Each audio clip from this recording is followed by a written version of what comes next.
அஸ்ஸலாமு அலைக்கும் வரஹ்மத்துல்லாஹி வபரகாத்துஹு. பிஸ்மில்லா வல்ஹம்துலில்லா அஸ்ஸலாத்து வஸ்ஸலாமு அலா அஷ்ரஃபி ரசூலில்லா வலா அலிஹி வஸஹ்பி அல் ஃபைஸீன் எப்ரித்துல்லா அம்மாபாத்.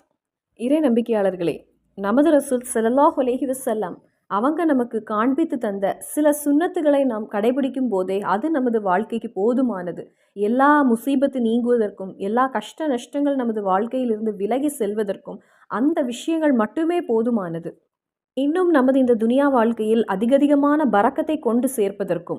இன்னைக்கு நம்ம பார்க்க போகின்ற இந்த ஒரு விஷயம் முக்கியமாக எல்லா சகோதரிகளுடைய அந்த கல்வில ஆழமா இறங்க வேண்டிய ஒரு டாபிக் ஆகும். அது என்னன்னா, நமது வீட்டிலேயே ரொம்ப ரொம்ப முக்கியமான ஒரு இடம் அது என்னன்னு கேட்டா சமையலறை தான். ஒவ்வொரு குடும்பத்திலேயே சமையலறை என்பது பரக்கத்துடைய ஒரு பகுதியாகும்.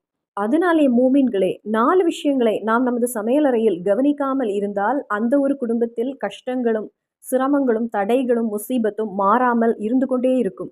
நான் சூரத்துல் வாக்கியா தினமும் ஓதி வருகிறேன். ஆனால் அது என்னுடைய வாழ்க்கையில் எந்த ஒரு பலனும் எனக்கு தருவதில்லை. அது எதனால?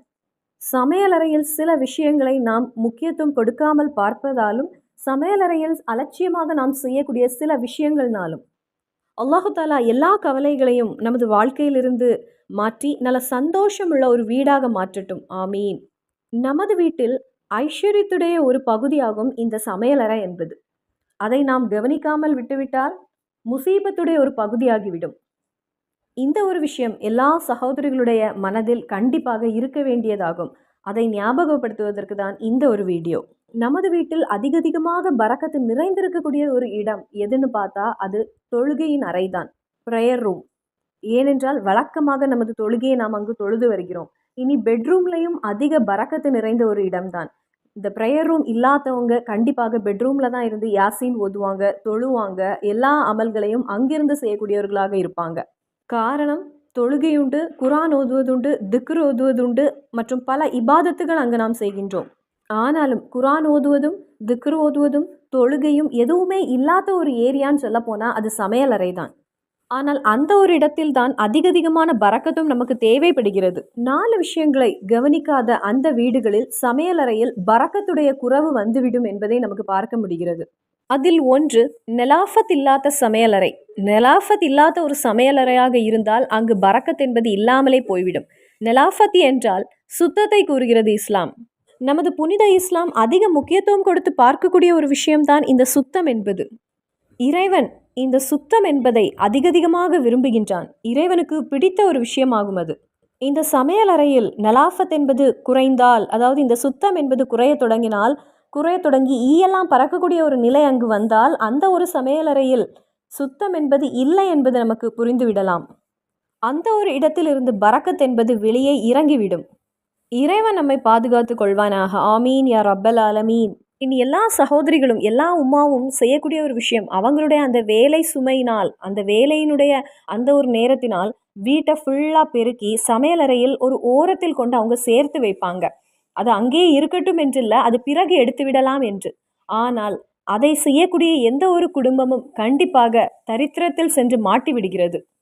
எவ்வளவு தொழில் இருந்தும் எவ்வளவு பிஸ்னஸ் இருந்தும் எந்த ஒரு பிரயோஜனம் இல்லை. அந்த குடும்பத்திலிருந்து பரக்கத் என்பது மெதுவாக வெளியே இறங்கி சென்றுவிடும். அது அந்த குடும்பத்திற்கு மட்டுமே உணர முடியும். நாம் வெளிப்புறத்திலிருந்து பார்க்கும்போது 2-3 கார்கள் இருக்கிறது, வாகனம் இருக்கிறது, 2 மாடி கட்டிடம் உள்ள ஒரு வீடு இருக்கிறது. ஆனால் பரக்கத் என்பது குறைய தொடங்கினால் அந்த வேதனை அந்த குடும்பத்திற்கு மட்டும்தான் தெரியும். அதனால வீட்டை சுத்தப்படுத்தி அதை பெருக்கி கொண்டு ஒவ்வொரு அறையிலும் கொண்டு சேர்த்து வைக்கக்கூடிய ஒரு பண்பு நம்மிடத்தில் இருக்கக்கூடாது. அதுவும் முக்கியமாக சமையலறையில் நாம் அதை கவனித்து செயல்பட வேண்டும். வீட்டை சுத்தப்படுத்தினால் பெருக்கினால் அதை அங்கிருந்து உடனே மாற்றிக்கொள்ளுங்கள். அதை போலவே 2வது, நீங்கள் உங்கள் வீடுகளில் பாத்திரங்களை கழுகிவிட்டு அதை கமத்தி வைத்து விடுங்கள். நமது வீடுகளில் பாத்திரங்களை மூடி வைப்பதற்கு இஸ்லாம் நமக்கு சுட்டி காட்டுகிறது. அதேபோல் நீங்கள் கழுகிய அந்த பாத்திரங்களை கமத்தி வைத்து பழகுங்கள். அதே போலவே பாத்திரங்களை கழுகிவிட்டு இப்போ பாத்திரம் வைக்கக்கூடிய ஸ்டாண்ட் எல்லா வீடுகளிலும் உண்டு. அதில் நாம் வைக்கும்போது பிஸ்மி என்று சொல்லி வைத்தால் ஷைத்தானுடைய அந்த கை அந்த பாத்திரத்தில் தொடக்கூட எந்த வாய்ப்பும் இல்லை என்று நமது இறை தூதர் ஸல்லல்லாஹு அலைஹி வஸல்லம் நமக்கு கற்றுத்தந்திருக்காங்க. அப்போ பாத்திரங்களை, கழுகிய பாத்திரங்களை எப்பொழுதும் கமத்தி வையுங்கள். இனியும் பாத்திரங்களை எப்பொழுதும் மூடி வைத்து கொள்ளுங்கள். காரணம் இறைதூதர் ஸல்லல்லாஹு அலைஹி வஸல்லம் சொல்கிறாங்க, சில இரவுகளில் அல்லாஹ்வுடைய 7வது வானத்திலிருந்து சில கடுமையான நோய்களும் சில அதாபுகளும் இந்த பூமிக்கு இறங்கி வருகிறது. இதை கூறிவிட்டு இறைதூதர் ஸல்லல்லாஹு அலைஹி வஸல்லம் நமக்கு சுட்டி காட்டிய விஷயம், அதனால் உணவு தண்ணீர் இருக்கக்கூடிய அந்த பாத்திரங்களை எப்பொழுதும் மூடி வைத்து கொள்ளுங்கள் என்று. இப்போது தண்ணீர் நல்ல சூடாக இருக்கிறது. சிலர் சொல்லக்கூடிய ஒரு விஷயம், அதிக சூடு நிறைந்த ஒரு தண்ணீர் எனக்கு இப்போ குடிப்பதற்கு வேண்டும் என்று. ஆனால் உண்மையாக சொல்லப்போனால் அந்த மாதிரிப்பட்ட ஒரு தண்ணீர் குடிப்பது பரக்கத்து குறைந்த ஒரு விஷயமாகும். அதை நமது இறைதூதர் ஸல்லல்லாஹு அலைஹி வஸல்லம் தவிர்க்க சொல்லியிருக்காங்க. ரசூலுல்லாஹ் ஸல்லல்லாஹு அலைஹி வஸல்லம் அவர்களுடைய முன்னாடி உணவை கொண்டு வைக்கும்போது அந்த உணவிலிருந்து ஆவி பறந்து கொண்டிருந்தால் இறைதூதர் அதை தொடமாட்டாங்களாம். அந்த பரக்கத் இல்லாத ஒரு உணவு எனக்கு இப்பொழுது வேண்டாம் என்று கூறுவாங்களாம். அந்த உணவிலிருந்து முழுவதுமாக ஆவி விலகிய பின்னரே அந்த உணவை நமது இறைதூதர் ஸல்லல்லாஹு அலைஹி வஸல்லம் சாப்பிடுவாங்களாம். அப்போ நல்ல சூடாக இருக்கும்போது அந்த உணவை எடுத்து நம்ம வாயில் போட்டு நமது வாய் வர சூடாகக்கூடிய அந்த ஒரு நிலைமை என்பது பரக்கத்து நமக்கு குறைய தொடங்குகிறது. சரி, இது நமக்கு சப்ஜெக்டில் இல்லாத ஒரு விஷயம்தான். அப்போ எதுவாக இருந்தாலும் நாம் உணவு இருக்கக்கூடிய ஒரு பாத்திரமானாலும் அல்லது தண்ணீர் இருக்கக்கூடிய ஒரு பாத்திரமானாலும் அதை கண்டிப்பாக மூடி வைக்க வேண்டும்.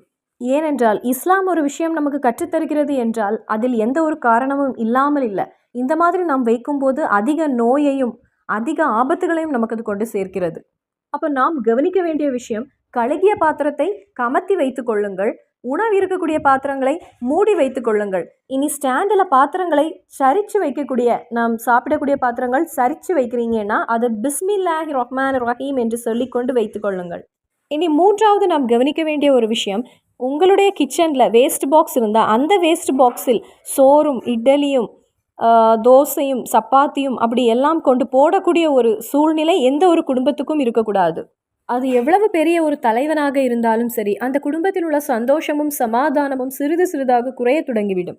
அதாவது அந்த ஒரு குடும்பத்தில் கண்டிப்பாக தரித்திரம் என்பது ஏறிவிடும். அது எந்த இடத்தில் வரும்னு சொல்ல முடியாது. சில நேரங்களில் அல்லாஹு தாலா சம்பாத்தியத்தில் தருவான், அல்லது சில நேரங்களில் இறைவன் ஆரோக்கியத்தில் ஏற்படுத்துவான், சில நேரத்தில் அல்லாஹு தாலா நமது பிள்ளைகளில் கூட அதை தந்து விடுவான். இறைவன் நம் ஒவ்வொருவரையும் பாதுகாத்து கொள்வானாக, ஆமீன்.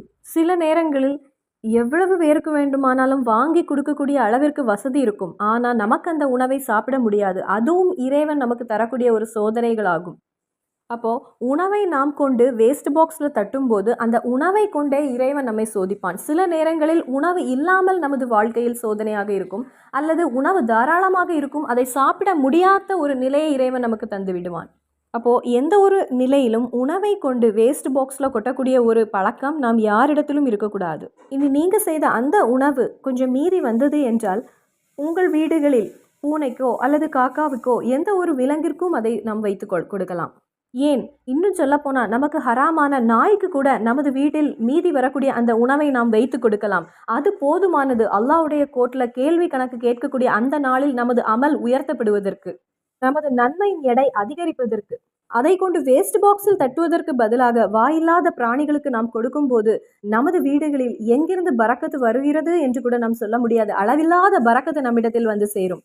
இனி 4வது விஷயம், பிஸ்மி. எந்த ஒரு இடத்தில் பிஸ்மி என்பது இல்லாமல் இருந்தாலும் அது பரக்கத்து இல்லாத ஒரு இடமாகிவிடும். ஒரு சகோதரி கிச்சனுக்குள் நுழைவதற்கு முன்னதாக பிஸ்மில்லாஹி ரஹ்மான் ரஹீம் என்று சொல்லி நுழையுங்கள். அதே போல் டீ போட தயாராகிறாங்க என்றால் பிஸ்மில்லாஹி ரஹ்மான் ரஹீம் என்று சொல்லி ஆரம்பித்து கொள்ளுங்கள். உணவு ரெடியான பிறகு அந்த உணவை நீங்கள் சாப்பாட்டுக்காக எடுத்து வைக்க போகிறீங்க, உடனே அந்த நேரத்திலும் பிஸ்மில்லாஹி ரஹ்மான் ரஹீம் என்று சொல்லிக் கொள்ளுங்கள். இப்போ சோறுக்கு வேண்டி நீங்கள் தண்ணீர் வைக்கிறீங்க, அந்த நேரத்திலும் நீங்கள் பிஸ்மில்லாஹி ரஹ்மான் ரஹீம் என்று சொல்லிக் கொள்ளுங்கள். எங்கே பிஸ்மி இல்லையோ அது அபத்தராகும், அது பரக்கத்து கெட்டதாகும் பிஸ்மி என்பது இல்லாமல் போகும்போது. அப்போது எந்த ஒரு சகோதரி ஆனாலும் எந்த ஒரு உம்மாவானாலும் நாம் சமையலறையில் செய்யக்கூடிய சிறு சிறு வேலைகளுக்கு கூட பிஸ்மி என்று சொல்லி தொடங்கிக் கொள்வோம். அப்போ நமது குடும்பத்தில் நிஅமத்தும் பரக்கத்தும் ரஹ்மத்தும் வர வேண்டுமானால், இறைவனுடைய அளவில்லாத ரஹ்மத்தும் ஃபலலும் நமக்கு வர வேண்டுமானால் சமையலறையில் பிஸ்மி என்பது இருக்க வேண்டும்.